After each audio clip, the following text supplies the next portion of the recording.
what's going on? I'm So Soon. And I'm Damien. And welcome to The Framework, where we bring reason and logic to the barbershop. So for today, we're going to be reacting to the song Nobody by Nas from his King's Disease 2 album featuring Lauryn Hill. Let's just dive right in. Alright then. This beat is... right. Off the rip, this is fire. One city, one country, one state. Some place to be nobody. Some place to be. Some place you wouldn't know probably.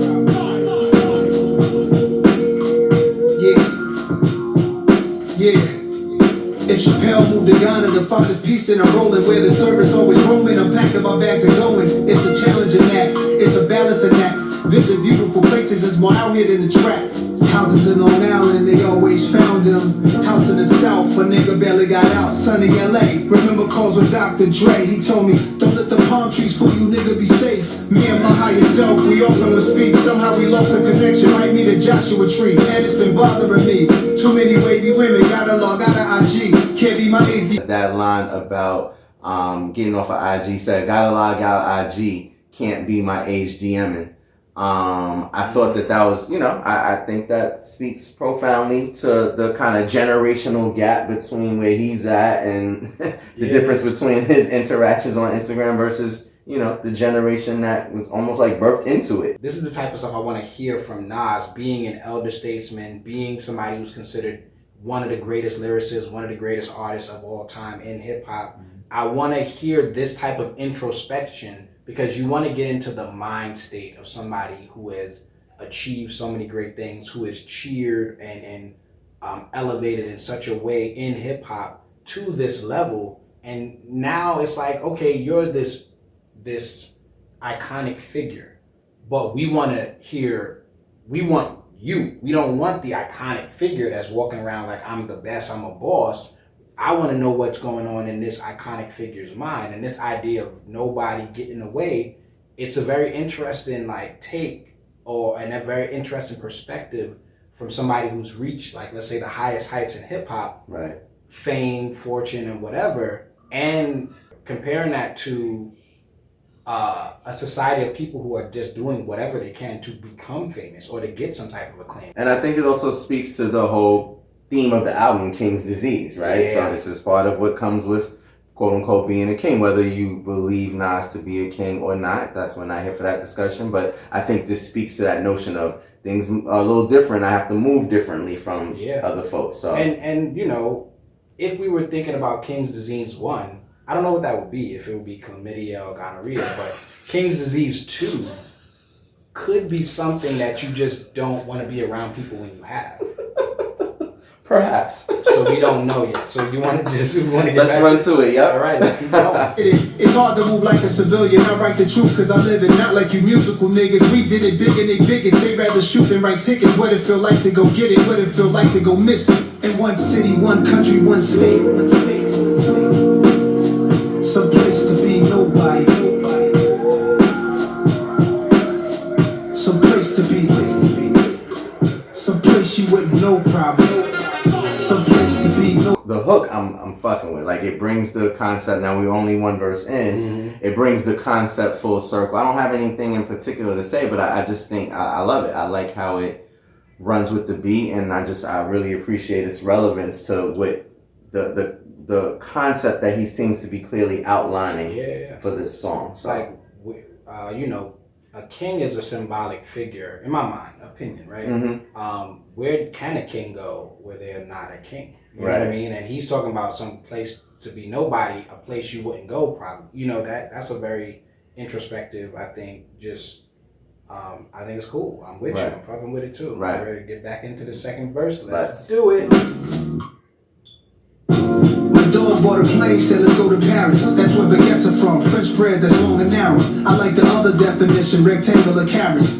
The concept of the song is rather esoteric. This girl said in Grenada we should go get married. Broke the meaning down of the Virgin Mary. And you got your own place. My favorite part of the night when you text me that you made it home safe. I want to talk about that for one quick second. Talk on it. So that text, you made it home safely. I feel like this is what I mean when I'm like, you want to hear the introspective aspect. That's a very personal thing that you say to people you care about, people you know you have some type of connection to. You want to just make sure they make it home safe. It's a way of showing care and concern and respect and all that other stuff. So I like this line. He's talking about this woman who asked him to marry him, and he's breaking down the meaning of Virgin Mary, or at least in the rhyme, and that. But all of that, I think the most poignant part is like that person. That's the type of relationship they have. Right. It kind of defines a relationship, as opposed to it being like, you know, I got this bad chick from Grenada who's trying to do this and that. Right. It's a completely different, a type of description of the relationship that they have, which I think is very cool. Thank you for pointing out, because that went right over my head, and it's interesting because, and I'm not going to go into a long tangent, but I too use that all the time. I was just with family this weekend who was coming in town from the Carolinas and here and there in Massachusetts, and I hung out with small pockets of that family, and in each case it was, yo, text me to let me know you got home safe, or if I was leaving them, I'll text you to let you know I got home safe. So I use that very regularly. I get that from my mom, actually, and I think there's something to be said about like being black in this world, and the difference between get home safe for other non-black folks versus like us. You know what I'm saying? So he's talking to a woman in Grenada, but it's still that concept, you know, this guy being from Queensbridge, that concept still holds true when you're black, no matter where you are in the world. So I maybe I'm thinking too deep into what he meant when he said it, but when you brought it up, it was like, holy shit. It's so it's so ingrained in my regular, when I'm, like you said, when I'm with my peoples, I ask that of them, and I also give that to them. Yeah, I gotta shout out my older sister Dawn, because when I was younger, she said, and you know, I might not word for word, but she said she didn't like when people said bye to her when they left, because it sounded like she would never see them again. My grandmother was like that. She always preferred to hear people say see you later. Right, yep. And like, when you're younger and you hear things like that and it sticks with you, it kind of helps you develop an understanding of certain things. Right. So I got to shout her out, because that's where I heard it first. Right. That's where I really learned it, and I saw how it affected her. But you know, the song was also referencing Grenada, so I've never been to Grenada, but I hear that there are beautiful women there. So I'm sure he's also referencing a beautiful woman. Right. But the focus of the lyrics aren't on her beauty. It's not on her booty or her beauty. It's literally on the intimacy in a very different way. That's why I think this song is really hitting on a different level. And it again, it's something that you want to hear from a mature, intelligent, elder statesman in hip hop that is not rapping about the current focus topics of most music right now. Almost 30-year career, 13 albums. That means something. And still putting out quality music. Right. Which means something too. You could have 13 albums, and if 12 of them is trash. What are we talking about? Let's get back to the music. Let's. I'm contemplating at the home base how I'm used to breakfast in the ghetto sipping OJ. That's a picture right there, a moment in time before anybody wanted a photo of mine, before the internet. So this is a line that I had in my mind. I think that this is right after the line we was talking about when he says to the Grenadian woman, "Get home safe." Is my favorite part of the night. He said, "I'm contemplating at the home base how I'm used to breakfast in the ghetto sipping OJ. That's a picture right there, a moment in time before anybody wanted a photo of mine." So again, he's really running heavy with this, like, what it was now. So in the first verse, he's talking about trying to get away to somewhere where he can be nobody. And he's talking about a little bit in this verse as well. But now this stanza, he's talking about remembering when nobody knew who he was. Yeah, when he was a nobody. Right. You know, for a reference. Yeah, no, I'm with you. So it's not heavy punchlines, metaphors, or any of those literary elements. But again, 30 years, 13 albums. This is the kind of things that I want to hear. So I'm with it. Conceptually, this is high level, because it's talking about something that I think even people that are quote unquote nobodies, they're not famous, they're not well known, they still feel like getting away. Right. Like you might just know your friends and family and colleagues, and you like, I need to get away. And it's like, you could go anywhere and nobody know you. Right. You know, as long as you're not in your house. But right. So I feel you on that. I think it's important to think about just everything you're bringing up, and let's get back to the music. Right. Let's. Energy and social decline, destroyed the vibe, fooling us with the headlines, keeping us blind. Vultures eat you alive, take heed to the signs. Wishing I find one city, one country, one state, some place to be nobody, some place to be, some place you wouldn't know probably, some place to be nobody.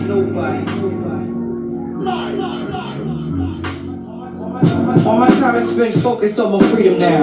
Why would I join them when I know that I could beat them now? They put their words on me and they can eat them now. It's probably why they keep on telling me I'm needed now. They try to box me out while taking what they want from me. I spent too many years living too uncomfortably.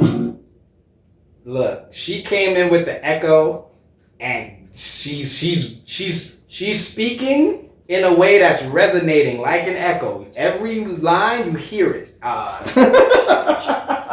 Lauryn is going off. Yo. Is this a reminder of a reminder of a reminder? All my time has been focused on my freedom now. Okay, so she leads off telling us she's been going, yeah, everybody's been asking, they've been talking shit. Here's where my time to focus, out the gate. Why would I join them when I know that I can beat them now? That's a full fact. They put their words on me and they can eat them now. That's probably why they keep on telling me I'm needed now. Mm-hmm. Wow. So you done been chastised, thrown to the wolves all this time, and now all of a sudden you're needed. Huh. Ain't that the story of the black woman? She follows on. They tried to box me out while taking what they want from me. I spent too many years living too uncomfortably. She's telling us where she's been, what's been going on. And I think Nas is rapping, and obviously this is opinion, Nas is rapping about that desire to be nobody.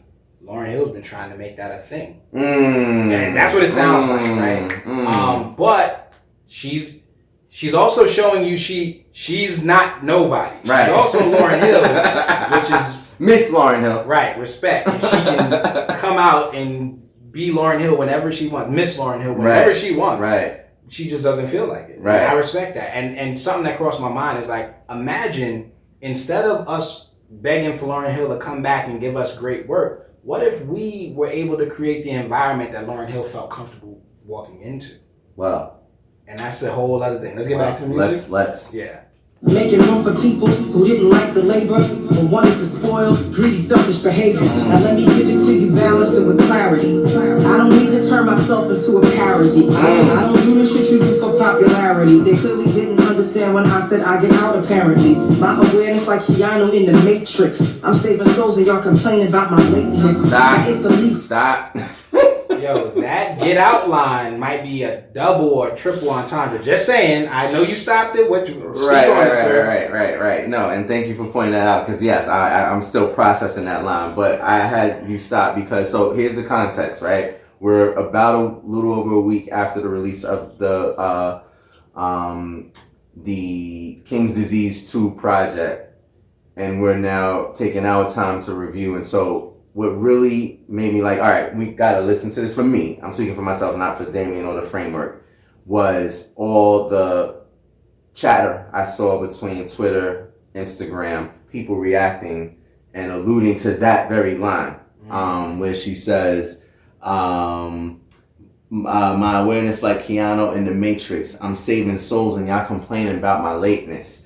Now, I've seen a lot of different opinions on this. I have a really good friend that I call Twin. We share a birthday. And she has actually been to a Lauryn concert and been one of the people who's felt the impact of Miss Lauryn Hill showing up super late, right? And now this is the other perspective, right? She's telling us, you worried about these small things. Now, that's relative. What's small to one, like to a ticket buying person who doesn't have money to just shell out one ticket may not be a small deal, However, it's well documented, and we're not here to get into the speculation, even the things that are confirmed, but it is well documented that there was a lot of challenges that Lauryn experienced, Miss Lauryn Hill experienced because of industry things and, et cetera, et cetera.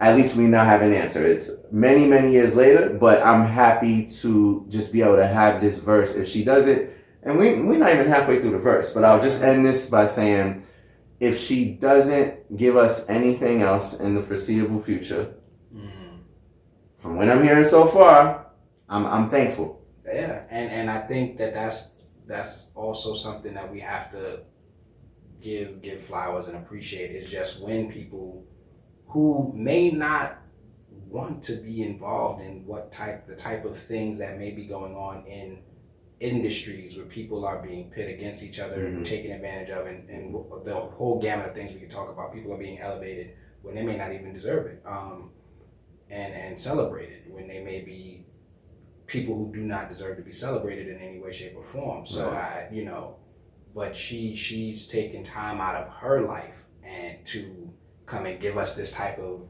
effort. Same with Nas. We have to just be appreciative, because what if they choose not to do it? What are we left with? So it's something to think about, right? So you ready to get back? I'm ready. Let's do it. For someone to walk in greatness, they want the same, but they don't take risks. Now the world will get to see its own reflection, and the anointed can pursue their own direction. And if you're wrong and you're too proud to hear correction, walk into the hole you dug yourself up a projection. See me in my freedom, taking all my land back. They said a lot against me, thinking I just stand back. I got my legs beneath me, I got my hands back. A lot of people sabotage, they couldn't stand that. I turned the other cheek, I took blow after blow. There's so much crisis in the world, cause you reap what you sow. When you keep what you know is meant for someone else, to did you dig for them, you might just end up in yourself. I'm in the secret place, I keep a sacred space. They keep showing their hands, but keep hiding their face. Now, I'm only gonna say one. Yeah, she's going off. Fire. We gotta leave it at that. Was there a couple of shots? I'm not saying no names. I don't know, right? I'm not there. I wasn't there. Yeah. I've heard stories that we all have.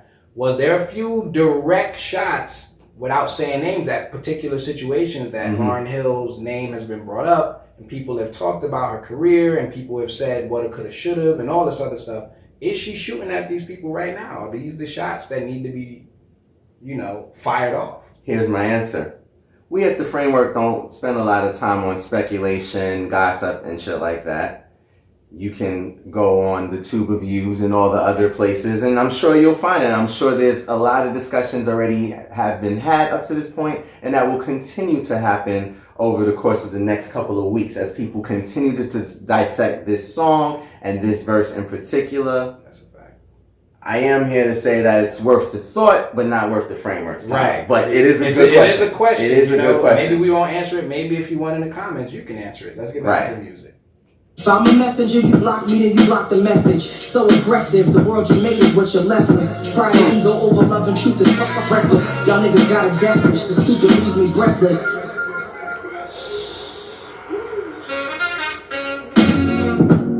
Oh man, them horns. Right.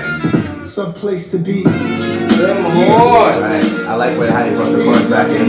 Yes. Just might have to build my own city where I need a real nigga passport to enter. Miss Hill, we ain't going nowhere. They gonna have to deal with us. Make them uncomfortable. Yeah. And I'm gonna stop it there and make them uncomfortable. I'm such a fan of that. Like in my book, I have this line: "Make the space uncomfortable again," because I think it's very important. Yes. Very. Why's that not on the shirt yet? It might be. Sometimes I'm just saying, things are coming soon. I got this Let's Chop It Up shirt on. I want to shout out our peoples at Let's Chop It Up. Right. Wednesdays, 9 p.m. on YouTube and Facebook Live. Check them out. Same way you can check us out on Wednesdays at 7 p.m. on YouTube and Facebook Live. If you want to be a part of the live stream and the show, let us know. That's a shameless plug. I don't care. Right. Let's get back to this review. We're gonna score the song. Yes. Before we do, I just want to bring some quick attention to how she ended off her verse. Last 4 bars. If I'm a messenger, you block me, then you block the message. So aggressive. The world you made is what you're left with. Pride and ego over love and truth is fucking reckless. Y'all niggas got a death wish. The stupid leaves me breathless. Yes, that stupid leaves me breathless line is crazy.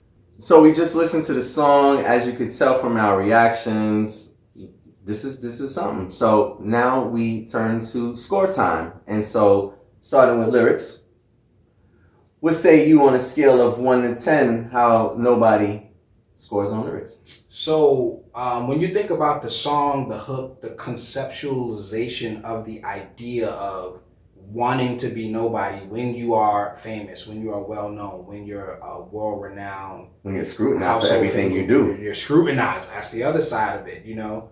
And how introspective I think both artists were. The Framework gave it a 10 in terms of just how well written even people like myself who are relative nobodies Right. still have that strong desire to be like just gone. The 10 that this song receives from the Framework is, as my esteemed colleague Damien said, due to the way they attack the concept and the retrospective approach that they took to discussing and from their own perspectives, bringing some similar thoughts into it. But here you have again Lauryn, who we have not heard a rap verse from. She's appeared here and there. I think her previous appearance was Tiana Taylor's album, where she was just kind of talking at the end of a song.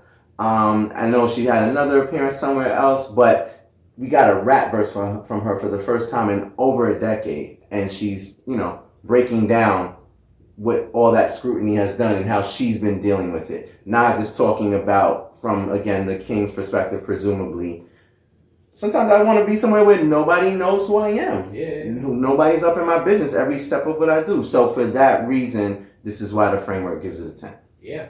What are your thoughts on the flow?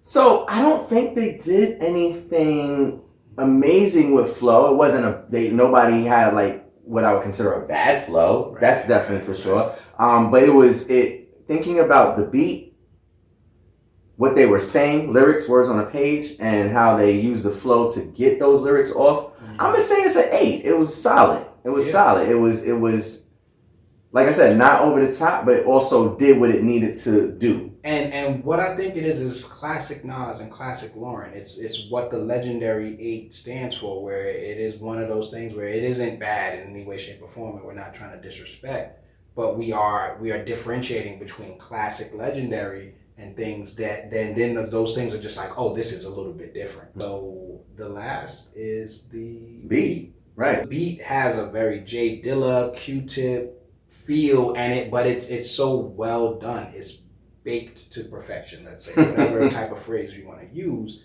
It's a great beat.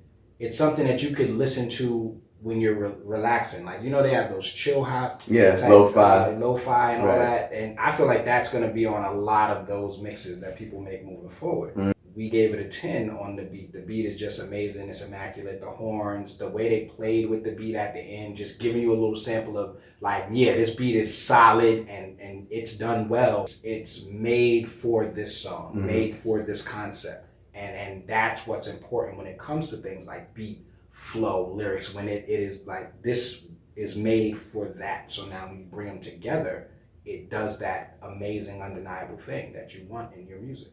Yeah, I think it came out the oven, and when I say came out the oven, I'm thinking that first 10, 15 seconds of the intro before Nas started spitting the first verse, it felt like a 9 almost instantly. I think towards the end of the song, when Lauryn's verse, when Hit Boy throws the change up in towards that last, I think 8-12 bars of Lauryn's verse, it was like, oh yeah, this is it. And one of the things I've said in previous reaction videos is, for me as an MC, when I hear a beat and it instantly makes me want to spit, it's likely probably a 10. Like I literally, if I found an instrumental right now and put some bars on it, that's kind of how excited I had, you know, just giving it, how I felt giving it that first listen. So yeah, Framework 10, for sure. And I think that's a great point, because I think even non-MCs, sometimes you hear a beat and you like, yo, I want to rap on it. Right. And that's a very, I would say, important thing that music can do. It makes you want to express yourself, which is crazy. That beat made me want to rap. I might get up there, drop a bomb for your mom. Nah, I'm joking. So 10 lyrics, 8 in flow, 10 in beat is a 28 for 30, a very high, almost perfect score for Nas and Lauryn Hill on the song Nobody from King's Disease 2. Any final thoughts?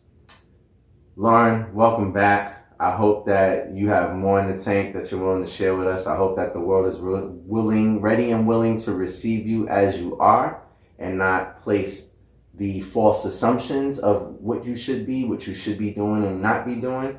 So if for some chance you come across this video, know that you have the framework's full support. Yeah, if you're feeling this, share it, like, comment, subscribe. Check out Let's Chop It Up. Check out the framework on YouTube. Let us know if we got it right.